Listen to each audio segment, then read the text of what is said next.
อันนี้แหละอ้ายมีเรื่องจะมาคุยนำคือทางแม่เพิ่นว่าอยากให้เจ้าน่ะไปอันนั้นฝากท้องไปเอโกเบิ่งว่าลูกน่ะผู้หญิงหรือผู้ชายหั้นนะ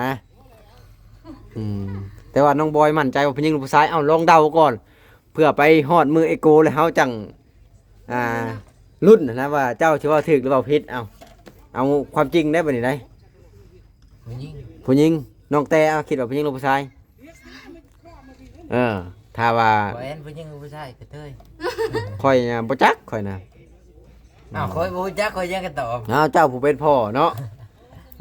น้องบอยนี่ว่าผู้หญิงน้องแต้วผู้ชายบ่จักทางไปแล้วสิพาไปห้องหมอกุ้มก็ได้หรือว่าห้องหมอเมืองก็ได้นะฝากได้เบิดทุกบ่อนนั่นแหละแต่ว่าให้ไปเพื่อว่าให้เพิ่นจัดยาให้หั่นนะยาบำรุงเลือดบ่บำรุงเด็กน้อยบ่เพิ่นก็จัดให้มาหลังจากนั้นก็กินทุกมื้อเอาง่ายกับวิตามินเด็กน้อยเพื่อให้มาบำรุง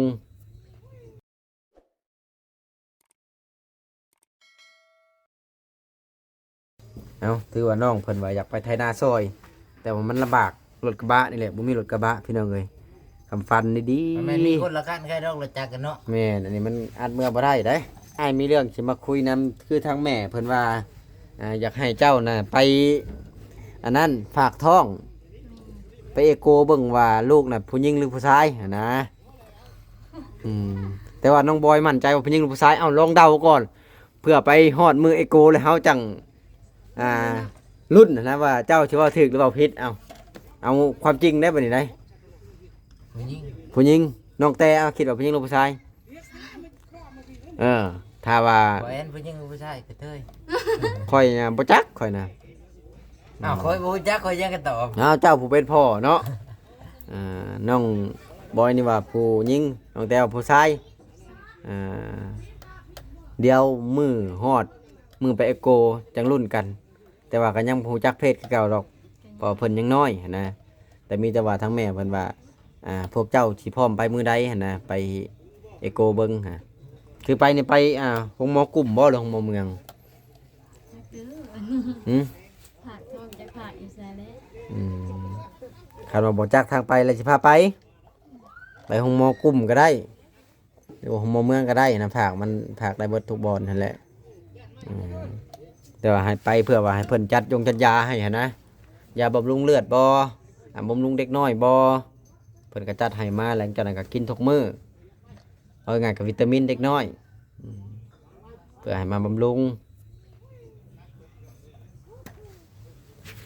น้องแต่นี่ได้ลูกครั้งแรกเด้อเนาะท้องครั้งแรกดีเจ้าหน่อยทาไปทำมาหวยน้องบอยให้ได้บ่นี่วะแต่ว่าเจ้าบ่เคยมีลูกบ่ว่าง่ายให้แล้วน้องบอยให้บ่เคยมีลูกเนาะสิว่าทำไปทำมาเคยมีลูกบ่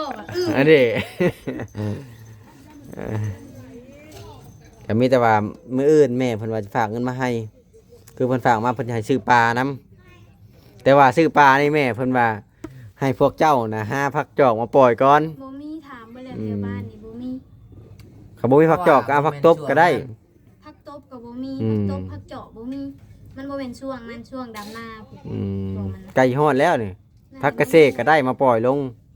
ผักกระเสกผักกระเสกตัวที่มันลอยในหน้าน้ำหั่นเด้บ่ให้แดดถึกปลาเฮายันปลาเฮาตายนะประมาณนะถ้าว่าชุมเจ้าได้ผักจอกหรือผักอีหยังต่างๆมาใส่น้องปลาข่อยก็สิซื้อมาให้ง่ายผักบงมันยังบ่ผ่านมันน้อยถ้าว่าผักจอกผักกระเสกผักตบมามื้อใดก็สิซื้อมาให้มื้อนั้นถ้าว่ายังบ่มีผักมาปล่อยใส่หน้ามันก็สิพาไว้นี่ก่อนแม่เพิ่นว่าแนวนี้มันบ่มีได้แถวบ้านมีทั้งอ้ายเพิ่นว่ามีอยู่ดงเพิ่นว่าอยู่ดงมีรถไปเอาคือเก่าเด้ผูกว่าสิให้เพิ่นเอามาให้ว่าสิให้เงินเพิ่นแต่ว่าเพิ่นก็ยังบ่ว่างนะนี่แหละทางสร้างเฮ็ดเฮือนน้องโอนี่แหละดงผู้บางเคยไปเฮ็ดเวียกบ่มาไกลถ้าว่าไผมีก็สั่งเพิ่นเอามาให้เดี๋ยวอ้ายสิจ่ายเงินให้เพิ่นหั่นนะสอบละ10,000กีบให้เพิ่นก็ได้บ่ต้องให้หลายปล่อยคันจักปล่อยนะเพราะว่าปล่อยเช่นปล่อยบ่ได้นะมีแต่ว่าบางทีไปเมืองมือสิซื้ออันนั้นมาใส่ก่อนไผแยงเฮ็ดลักอ้อมมาก่อนเนาะ เห็ดลักจักเม็ดวะ6 เม็ดเนาะซื้อ6 เม็ดก็ฮอบอยู่ดอก บ่ได้ไปจักเม็ด เพราะว่าอันนี้เขา4 เม็ดซื้อเผื่อไว้เห็นนะออกข้างนอกไปได้6 เม็ดหรือว่า8 เม็ดก็น่าจะโอเคเนาะ8 เม็ดใช่ ก่อหนึงจักเม็ดก่อหนึง ก่อหนึ่งนะมันโบยาวตัวนี้นะแล้วแต่เขาสิสั่งเอาจากเม็ดก็ได้สิซื้อเป็นเม็ด 6 เมตร อืม ลืมแต่รับเม็ดมาแจกกันแล้วนะ บ่อันทางข้างเดียวอ้ายสิเอาให้มันหอบบ่แหละ 6 เมตรเมตรหนึ่ง10,000เนาะ ได้บ่เม็ด10,000 เมตร10,000น่ะซื้อ 10,000บ่ อยู่นอก เอ ก็1,500,000 ถ้าเม็ด10,000ก็ดีตัวมันจังบ่เสียเงินหลาย ก็1,500,000 ถ้าจะข้างแหวนแมท เออ ชาวพัน นี่เราซื้อไปเฮ็ดอู่หลานเฮามื้อน่ะ เออ โอ้ก็ดีจ้ะแฮงดีมันจังประหยัดเงินเฮา จังได้อยู่ในเมือง บ่คันว่ามีในนี่ก็แฮงมาซื้อในนี่แล้วมันจังไกล นี่เฮาซื้อ อืมไปเบิ่งไปลุกจ้ะจักเม็ดก็ประมาณ6 เม็ดก็ได้นี่เพราะว่าอ้ายสิเอาเฮ็ดไปซี่พี่ แม่นเอา ข้างนอกไปได้แล้วในคันมันนี่สิให้ปลูกหยังใส่กระตามมันนะปลูกผักบุ้ง ข้าจะปลูกดอกไม้ใช่ นี่ กะไว้ พวกอันประเภทผักอันหอมมันบ่ติดแล้วยามนี้แต่ว่าผักบุ้งคือบ่ใช่แล้วผมมึงนี่พอกินเลย คิดว่าบ่ใต้ดอกหัวคันตกเพ่ๆมาจักหน่อยแดดมันอ้วยมันโฮมแล้วมันโฮมตัวนี้ แต่ว่าอ้ายก็จะใส่ให้มันอุดมสมบูรณ์ให้แหละให้ปลามันชนปุ๊กนั่นแหละสรุปแล้วจากทั้งเต็มนี่นะ3,000 ลิตร3,000 ลิตร เสื้อคนบอก หาเถอะคนก็3,000 ลิตร6 เทื่อนี่แหละมันก็ตกอยู่3,000 ลิตรนี่เด้นี่ผักบงนี่เนี่ยปล่อยให้มันกระติดเลยเด้นี่ให้เด้แตกหักเลย เอาบ่พังก็ได้นะ บ่ได้ยาก เทื่อนี่นะเขาถิ่มลงหน้ามันก็เกิด บ่แต่ว่าพังโอเคแล้วเพราะว่ามันบ่มีดินให้มันจับเด้จะเพิ่นพังแต่พี่ก็โอเคให้มันลามลงมาสิแล้วถือว่าอ้ายอยากได้ผักจอกถือผักจอกมาให้ปล่อยให้มันลามโลดอันนี้มันบ่ตายจากน้ำดอกอันนั้นนะ เดี๋ยวมันสมังน้ำตา บ่เป็นหยังดอก ไม่งามงอนไม่งาม อืม ตำหุ่งเนาะ อันนี้มันก็จะแล้วมันแตก เต็มแล้วครับพักกันนี่ฮะข้าวเดียว แม่น ปลูกฮะก็ได้ช่องมือหนึ่งได้นี่ อันนี้ให้ได้ แม่น ภาคเรียนเพื่อภาคเกษตรน้ำบอก แม่นอ้ายอยากได้ผักกระเสกน้ำมาปล่อย ไปเบิ่งดูนอง มีบ่เบิ่งก็ได้เห็นแล้วไปให้ปลูกมือนะ อื ขอ ม น้ำเรา แม่นไปขอน้ำเพิ่นเอาใส่มือที่ใส่นี่ ยางไม่ได้เลย มันมีน้องรูปๆอยู่อ่ะนะ อืม ของลุงเลย บอกคงนั่นนี่แหละเนาะดี นี่ให้เจ้าจะผักจอกไม่ค่อยให้ได้อยู่บ่ บ่ได้ดอกผักจอกมันดงอยู่มันผักเกษตรอยู่ดงน้องตางเมียงนี่ อืม อยู่เรือน ก็มีแต่ว่ายามแรกจนได้โคตรเด้อนี่มันเจ็บเจียวสิซื้อในผักบงมาหวาน ซื้อที่ไหนก็เบิ่งอะไร แม่นในอันอื่นมันบ่ติดอืม แต่ว่าบุกแตงก็บุกเกลือไปติดได้ มาแต่งกับถั่วงามเลยเนาะเด้ก้นกบผักบงนี่มาปลูกแค่นี้นี่ แม่เลย ให้ใหญ่ไว้เนาะ ยำเล่ง นี่ กระหดน้ำมันชุ่ม บ่เฮาบ่ต้องให้ขี้ดินมันแตกเด้อบ่ให้ขี้ดินมันแตก ๆก็ต้องคนดอกหวานใหม่ อืมบ่ปลามันจังใหญ่ไว้ถือว่าใกล้สักข้างได้แล้วนี่ โอ้เขียวคักอยู่นี่ถือว่าโอเค พราะว่าของเฮามันบ่งามดอก แม่นบัดนี้ของน้องบอยขี้ร้ายแห้งลิบาดนี่ ขี้ร้ายแห้งบาดนี้ แล้วเพิ่นก็แนะนำให้เก็บขี้เหงื่อนี่แหละโตขาวๆเล็กน้อยๆก็เก็บให้มันสะอาดนั่นแหละให้มันสมกับบ้านงามนี่แหละ เมื่อวานมีฝนด้วยเฮาแบบบ่ได้เอาประตูเนาะทายประตูไว้ฝนสาดลงมาเต็มๆ น้ำแห้งบ่หวานนี่ก็ได้อืมพอมันต่ำกว่าหมู่เด้ขนาดตกแรงยังว่าเฮาเอาดินมาคูนชะนี บ่แอนมดแดงขึ้นนี่เอายังใส่ เอาแผบใส่กระสอบขาวซอกเด้ผสมตีชะน้ำเลยมาถอกให้มันนะมันก็บ่แพงดอกอันละ2,000 กีบนึงดอกสอขาวนะ เอาแพบกะออกบ่แพบ ก็ลองเบิ่งครับว่าแผบออกก็เอาแผบก็โอเค มันเป็นอันนั้นเลยมันขึ้นเสียลามันเป็นอันนั้นนะเพิ่นเอิ้นว่าอิหยังวะ เรียกมัน นั่นดิมันบ่ใหญ่แล้วมันวิดยามมันแล้วตัวนี้นะกับผักบงนี่ปลูกยามใดก็ได้ คือบ่เห็นโลกกินผักบงนี่คือว่างามแท้ๆตัดเอาเด้อเอามีดตัดเอาแล้วมันเลยมันแตกขึ้นมาอีก กบใหญ่